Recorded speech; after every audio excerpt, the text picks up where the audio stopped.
Ang sarap magbiyahe, kalmang-kalma. Papunta na kami kila Ate Presi ngayong gabi na to. Anong oras na te? Alas 8. Alas 8, alas 5 kami umalis ng Batangas.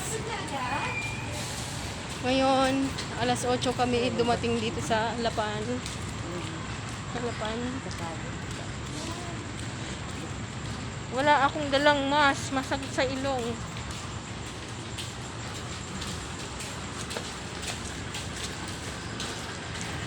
Ay, sorry. Para makauna tayo sa sasya. Mindoro na to. Binibilisan namin ng lakad ni Ate Presi kasi kailangan makasakay kami kaagad dahil pag hindi, alas 11, alas 12 kami makakarating sa bahay ng pinsan niya. Ang dahil dito, si Paumi, ipopromote namin doon. Di ba, te? Oo. Yo. Yes! Ate Angie, Success! hindi ka nakasama. Sa susunod, ikaw naman ang sumama. Pag may allowance ka, May problema ka kasi, kaya sorry. saka yung asawa mo, Padadalhan na lang kita ng kung ano nung mabibitbit namin doon.